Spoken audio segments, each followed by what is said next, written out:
Hey, so I'm sitting here and I'm trying to figure out how I'm gonna be able to start my life traveling. It's the thing is, I was supposed to be done with my mortgage in 2020, but because the rent went up, it changed everything. And now it might be 3 more years before I'm done with my mortgage as long as the rent doesn't keep rising or stuff like that. So, yeah. What I can do is increase the amount of money that I pay down to my mortgage, but that's gonna give me less money to save up for a trip. I know that in December I'm gonna be paid the money for November, so the time I work in November is gonna be paid out in December, so I can live for that. And in January, if I take out my holiday in January, February, March, they give you a certain amount for taking out your holiday in a time where there is little to do, like a little bonus for doing that. Um, so I will get paid in January for a little amount, a small amount, but that means that in February I won't have any money, or I will have if I take out a little bit more holiday, but I only have 5 weeks. So yeah, and then I would love to be gone from November, December, January, February, March, and even April, and then just come back in May when it's finally starting to be warmer. It's not that warm. It's we had some frosty nights now, but you understand what I mean. It's like you can see the leaves are starting to pop out, and it's starting to be spring, like really springy. And I would love to go August, September, October. I would love to leave in October, in the between October and November, somewhere between there when it started to get really chilly at night. You know, when it starts to get like, ugh, you need to put on your long johns and all that. So yeah, that's what I really want to do, but I guess I'm not gonna be able to do that this year at least. So I'm just trying to figure out how to be able to at least get 2 months or even 3 months out of my holiday. Um, and then I'm going through all the things I need to get done here because if I want to, I can rent out this place for a couple of months in the winter to help pay cover the cost of my mortgage. I I can put my mortgage on hold for 3 months where I don't pay anything. Um, just so I don't have to have that expense too. I can also adjust my mortgage so it's way smaller amount I pay, but a smaller amount means further away before I'm done paying it. It's just if I didn't have this mortgage, I wouldn't have any problems. The thing is, yes, I could sell this cabin, but the thing is, this cabin is an investment. If I sell this cabin and I'm not able to use the money wisely and invest in something that's going to give me money back, uh, a free income, so to say, then they will slowly just trickle away, and then I will be without a house and I will be without money, and then I have to work again and start all over. Even if this place burns down, I still have the land that it stands on, and I will have the insurance money to build something new. So this is value. This is not gonna be gone, if you understand what I mean. So, no, I'm not gonna sell this to realize my dream, even though it's really tempting, but I don't think I'm gonna die in a short amount of time. You will never know, but I can't live like that because I did that when I was younger.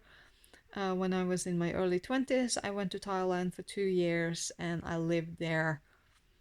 And my money ran out and I had to go back to Norway, and that was just like I had to go start from the ground up. I didn't have anything. I didn't have a car, I didn't have a house, I didn't have money. I had to borrow money from my dad to pay the ticket to get back to Norway. So yeah, so I've been there, and I don't feel like starting all over again, to just, yeah, live my life, be dead broke, and then have to reinvent everything and build up enough to do this again, because I'm closing in on 40. So it's not, I don't want to be like 40 and then have to start all over again, and then perhaps be ready to go out again when I'm 50. Like, I'm gonna keep this place, I'm gonna pay down the mortgage somehow. So it's just figuring out if I want to rent it out and let the renters pay the mortgage and find a way to live cheaply, or something. Like, I just have to figure out what I'm gonna do from now on, how to achieve my dream, because I don't want to fall on my ass and start all over. So yeah, and I think that's it. But the thing is, it feels like I try my best, I do my best to like conquer the problems that occur, but when it feels like you have external forces that are just changing your plans for you, that's the sucker, because I would have paid down my mortgage and be done with it 3 years ago. 3 years ago, So in the 3 or 4 first year that I had this place, I paid down half my mortgage. That's how willing I was to get rid of it. And then the last 3 years, from 2020 to now 2023, I haven't. It's like you can hardly see that I'm paying down on my mortgage, because the rent is sucking up so much of the money I actually pay. So if someone is have some tips and tricks, please help me, because my mortgage is under 300,000 Norwegian crown, which means it's about 30,000. It's less than 30,000 euros. So what should I do to be able to pay down that amount of money? Like, should I change the loan situation I am in? Like, I don't know. I have absolutely no idea. But I know that I'm not gonna sell this place, but it has been like, just sell it, just get the money and do something, and go, start over, do something else, buy a place in a warmer country, and just, live in the car while you're in Norway, and work and earn money in the summertime, and then just go south to your place down there. Just do it. But then again, yeah, maybe I should. Yeah, I don't know, but I want to pay down the mortgage, because then I can rent out this place and I can use that rent as an income that's gonna cover my cost. I don't need to have like a large sum of money. I am not gonna be like, oh, I'm gonna have so much money. And I'm not gonna live on making YouTube videos, because I know it's just too hard to constantly trying to make YouTube videos and like putting up the camera and filming and editing and everything. Then I don't mind filming, but then I need to hire a person to do the editing, and it's just and then like you're in the moment, and then it's like, oh fuck, I need to film this, I need to talk about it, and then it's destroyed, and I kind of want to do incognito. I don't mind sharing stuff, and that's what my YouTube channel is for, is mostly for my own it's to help others to like, I have those videos of my shelf and the bed and things like that I like to share. And then you have the things like this, like what do you need to think about for being able to actually do this. But it also is like a diary for me, so I can go and look at those videos later and then like have like, oh, look at this, oh yeah, remember when I did that, oh that's how I did it, okay. So I know like if I need to redo it something, I can just go back into the video and see what I did and then like, okay, and then redo it, or you know, help others to do it or in any way. So I don't really make videos to make money, but it would be lovely if I had sponsors that could like give me free stuff to try out for this. Maybe I should be a little bit more comfortable reaching out and asking for sponsorship or asking for like cooperations. So my parents have this truck camper, you know, a camper that you put on the back of your truck, not the one you draw, but like oh my god, pickup, on the back of a pickup truck, you know, you put it on the back on the truck of a pickup truck. And trunk, is it trunk, is it on the trunk of the pickup truck? Anyway, so my parents have that, so, and they don't use that in winter time. So if I had a pickup, they have a Chevrolet and it's too big and heavy, so I need another driving license to drive that car. And it uses a lot of, it's thirsty, so I don't want to drive that car anyway. So, but if I had a pickup that I could actually put that one on, I could borrow that in wintertime. So maybe I should talk to some car companies and ask if they would do a collaboration where I could, like, I don't know, like try out the car, a new car, and then make videos about it, and sort of they can use those videos to promote and for other people, you know, you understand what I mean, like maybe something like that. Or is it just wild dreams in my head? I don't know, but I will never know unless I actually reach out and ask if that's something they would be willing to consider. And there are many car companies that have pickup trucks, so just write a letter to each and every one of them, and maybe one of them is interested in this and think it's a good idea. I don't know. I think first and foremost I should concentrate on getting my current rig up and running in a way that it works, and then go with that and try out this for one winter and see if it's like, because I'm scared. I have to admit it, I am scared. Like, I remember the first time I was gonna go out for a trip and sleeping over in the car, and it was like a blockage. It was so difficult. I had packed the car, everything was ready, and I was sitting in the couch and like almost crying because I was like, it was such a huge step, you know?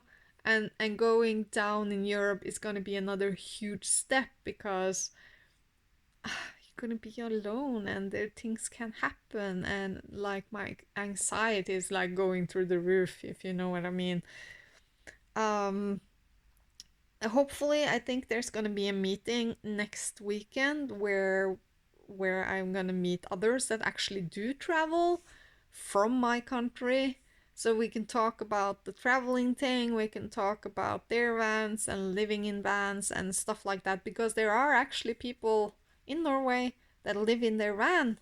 And I'm like, all the videos I find in YouTube are mostly from UK or USA, or you know, like there's not a lot of videos from Norway from people in Norway that actually do the travel thing. So it would be lovely to talk to someone that I can actually like communicate with in Norwegian in my own language about this and the things they encounter and stuff like that. I think that would be a really resourceful thing to do before going out on my own for months and months. Like I'm just thinking about if I drive in November, in the end of November, and I'm gonna drive through. Can I drive down without hitting mountains with snow? Like, do I like, because down south I want to have summer tires, but maybe I should have something for my tires so I can drive in the snow. They were like, I'm already starting to build on like, what do I need to think about before I'm even like, you know, just take 1 week at a time and figuring out how to build a freaking bed that I can flip up while I'm driving and then put down and stabilize so the bed is in water while the car can be standing like this. The bed is still gonna be like adjustable bed, so I don't have to adjust the car and have like blocks and all of that taking up space in the car, so I have something to, when I'm parking up, but that the car can be standing like this in a hill and I can just adjust the bed so, the platform I'm sleeping on, so I don't sleep uncomfortably. I have been thinking about just putting up a hammock and sleeping in a hammock, making it easy, but I don't know how well I will be sleeping in a hammock because I have like a routine for sleeping where I start on one side and then I have to flip over to the other side, and then I'm not able to fall asleep before I flip over to the other side again. It's just like, yeah. And then I wake up unless I can't sleep in a sleeping bag, because if I do that, I can't move my legs the way I need to. I can't sleep in my comfortable position, and then I wake up and it's just, yeah. So I need to have a duvet and a mattress and space to move around and sleep. I don't need much space, but enough space to like cover my body so I don't feel like I'm falling out of bed.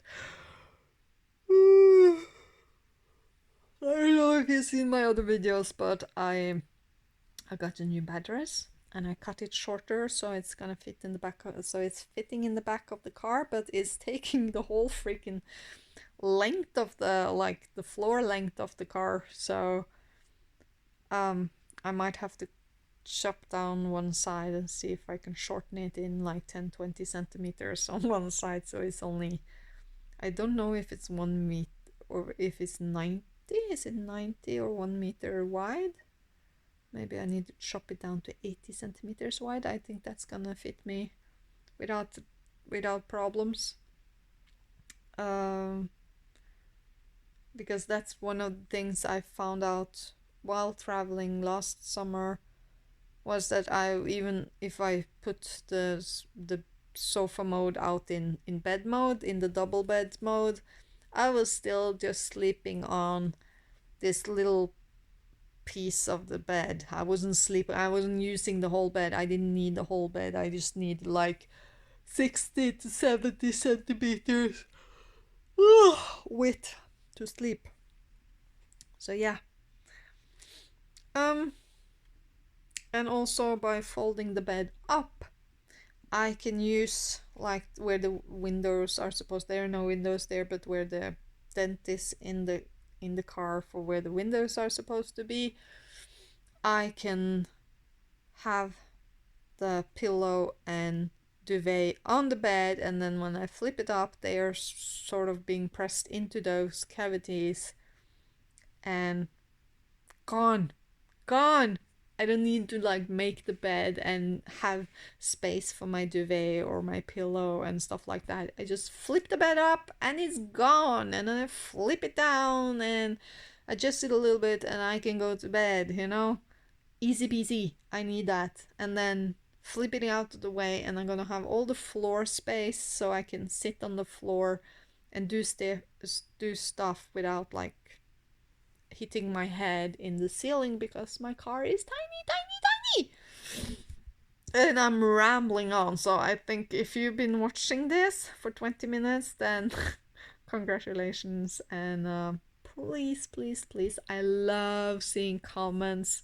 It just helped me so much, but I never get comments, so I really, really want to have comments. I love to have a discussion or just a talk or just hear your opinions about things. So have a good day.